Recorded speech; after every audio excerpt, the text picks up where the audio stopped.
최근까지 내린 집중호우로 인해 전북도 내 피해가 늘고 있습니다.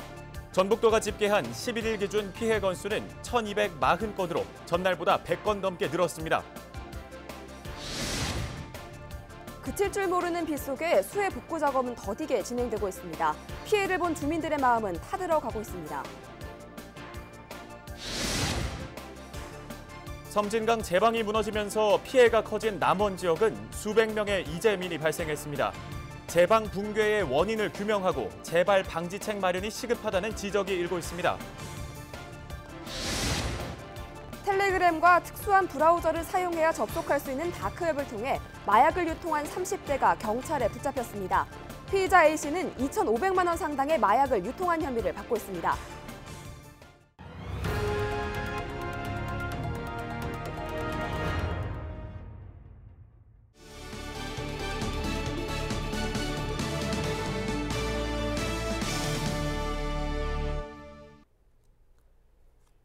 시청자 여러분 안녕하십니까? 헬로티비 뉴스 전북 시작합니다. 지난 7일부터 내린 집중호우로 산사태와 침수가 발생하면서 지역 곳곳에서 피해가 잇따랐는데요. 하지만 그칠 줄 모르는 비에 수해 복구 작업 속도는 느려지고 피해를 입은 주민들의 마음은 타들어만 갑니다. 이진철 기자입니다. 산사태로 흘러내린 흙은 도로를 넘어 하천까지 쏟아졌습니다.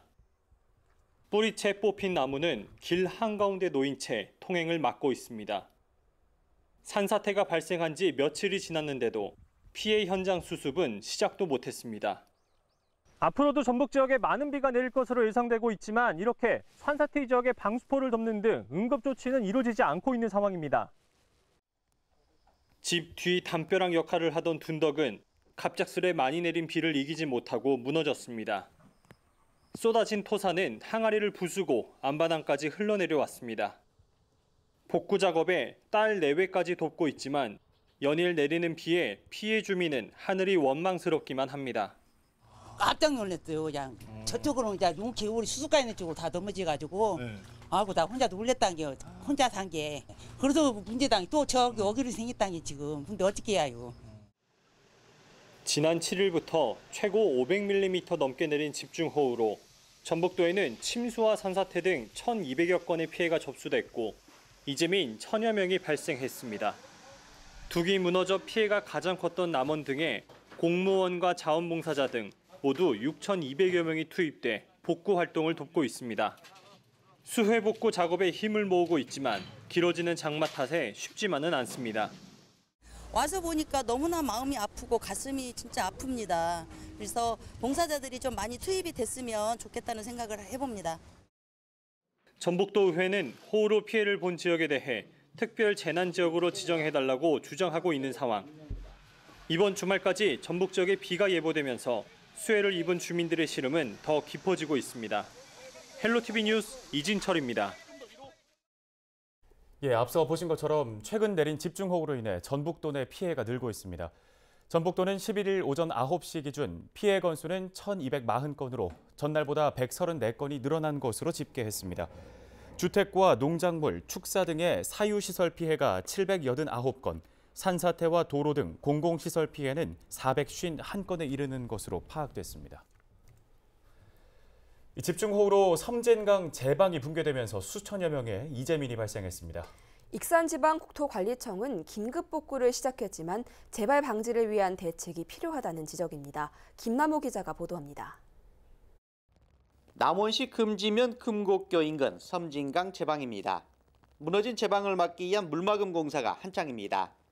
복구 작업이 진행되고 있는 제방은 지난 8일 기록적인 폭우와 섬진강댐 방류량 확대로 수위가 급상승하면서 100여 미터가 유실됐습니다. 익산지방국토관리청은 섬진강 수위가 낮아짐에 따라 지난 10일부터 장비와 인력을 투입해 응급복구를 시작했습니다. 섬진강 제방 유실된 부분은 물이 좀 빠지면서 어제부터 장비와 인력을 투입해서 지금 응급복구 작업을 하고 있습니다. 그리고 항구적인 복구는 향후 응급복구가 완료된 뒤에 원인 분석과 안전성 등에 대한 전문가 자문 등을 토대로 검토가 끝난 뒤 차후에 진행할 예정입니다. 응급복구는 유실된 제방에 토사 등이 담긴 마대를 쌓는 방식으로 진행됩니다. 제방 복구에는 적어도 2, 3일이 걸릴 것으로 예상되고 있습니다.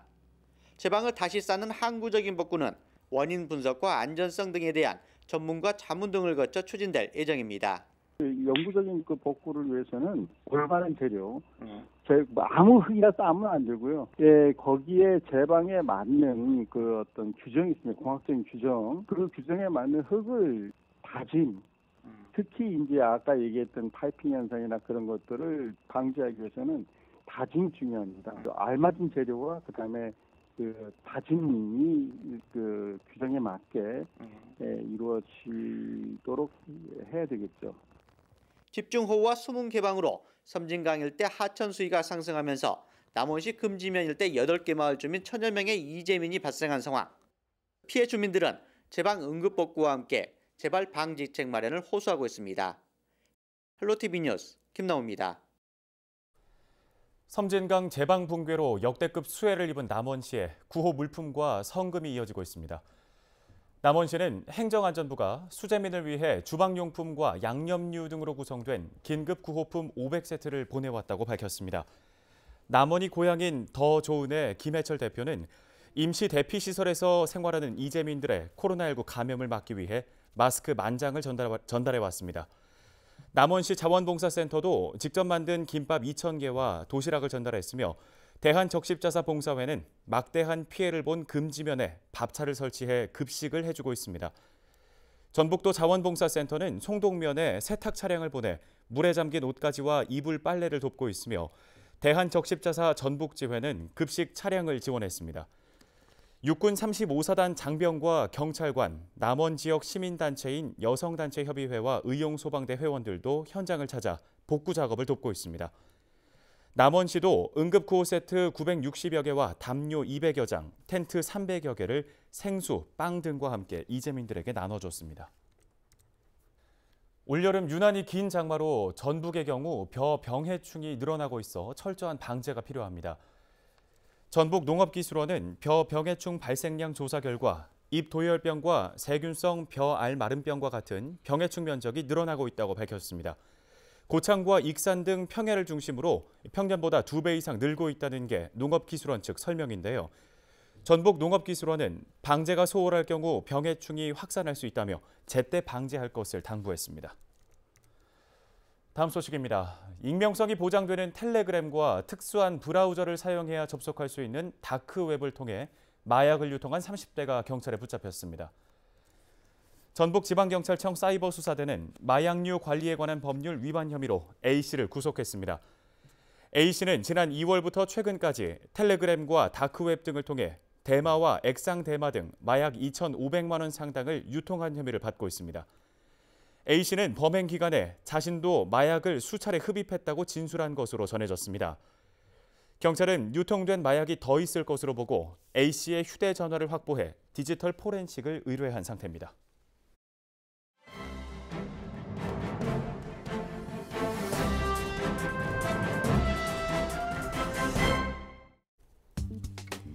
신문브리핑 전북일보 기사입니다. 기록적인 폭우로 전북 지역에 막대한 재산 피해가 났는데 수해 복구를 위한 도내 자치단체들이 재원 마련에 골머리를 앓고 있다는 기사입니다. 사상 초유의 코로나19 사태로 재난관리기금을 이미 끌어다 썼고 각 지자체마다 긴축 재정에 들어간 상황이기 때문에 복구에 투입할 재정 여건이 빈약하다는 분석입니다. 전북도는 공식 피해 조사에 착수했는데 공공시설의 경우 일주일, 사유시설의 경우 열흘 동안 사유 접수를 받는데요. 정확한 피해액이 집계되지는 않았지만 전북도는 이번 집중호우로 인한 피해 규모가 역대 자연재해 중 최대치에 이를 것으로 전망하고 있습니다. 전북일보는 최근 10년 동안 발생한 자연재해 가운데 가장 큰 피해를 냈던 태풍 덴빈 및 볼라벤 사례와 비교할 때 1,000억 원이 넘는 복구 비용이 필요할 것이란 전망도 나온다고 전했습니다. 당시에도 전북도 내 6개 시군이 특별 재난 지역으로 선포되기도 했다는 겁니다. 때문에 이번 호우 피해 역시 도내 일부 시군이 특별 재난 지역으로 선포될 것이란 전망을 전북일보는 내놨습니다. 지금까지 신문 브리핑이었습니다.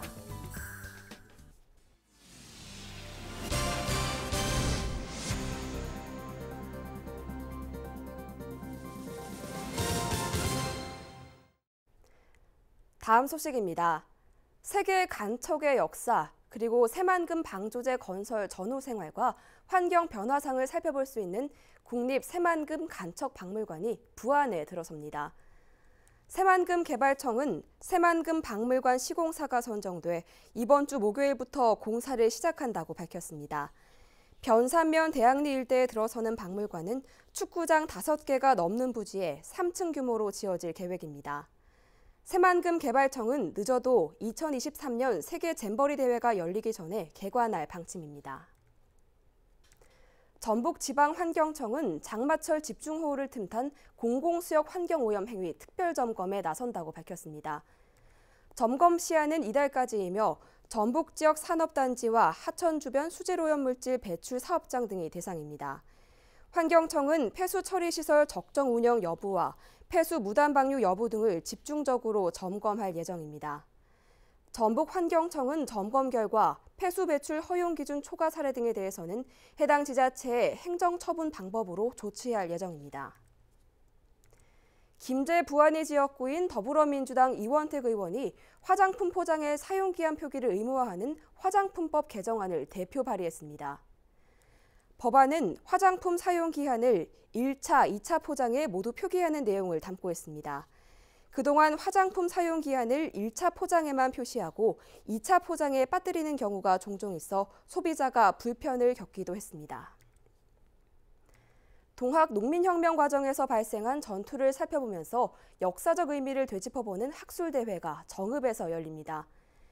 이번 학술대회에선 황토현 전투와 우금치 전투, 대둔산 전투 등 동학 농민혁명 과정에서 일어난 주요 전투의 전개 과정과 역사적 의의를 살펴봅니다.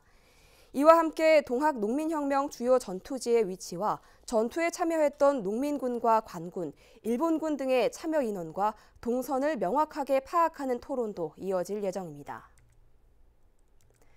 75주년 광복절인 이번 달 15일, 김제에서는 태극기 달기 운동이 펼쳐집니다. 김제시는 시민의 자발적 참여를 위해 아파트 안내방송과 SNS 등을 통해 홍보 활동을 벌일 방침입니다. 김제시는 순국 선열의 숭고한 희생을 기리고 올바른 태극기 개양 운동에 동참해달라고 당부했습니다. 관광지를 방문해 모바일 스탬프를 얻고 다 모은 스탬프로 선물도 얻을 수 있는 관광 상품을 고창군이 운영합니다. 군은 고창읍성과 고인돌 유적지, 선운산 등 주요 관광지 25곳을 2020 고창나들이 모바일 스탬프 투어 관광지로 선정했습니다. 지정된 관광지 25곳 가운데 7곳을 방문해 모바일로 스탬프를 획득하면 고창군 농특산품으로 교환할 수 있습니다.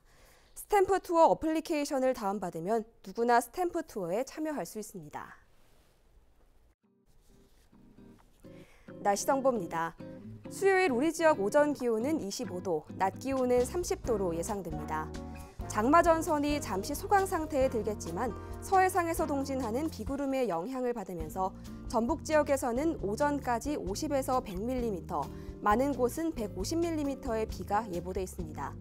아직도 호우특보가 내려진 곳이 많고 곳에 따라 오후 한때 벼락을 동반할 것으로 보여 주의하셔야겠습니다. 수요일부터 남부지방은 흐린 날씨가 이어지는 가운데 최저 기온이 26도로 열대야가 나타날 가능성이 있습니다. 이제는 폭염에도 대비해 주시는 게 좋겠습니다. 낮 기온은 대체로 30도 안팎일 것으로 보입니다. 임실 29도, 남원 순창 30도, 부안 정읍 31도로 예상됩니다. 주간 날씨입니다. 기온은 대체로 25도에서 30도 분포를 보이겠습니다.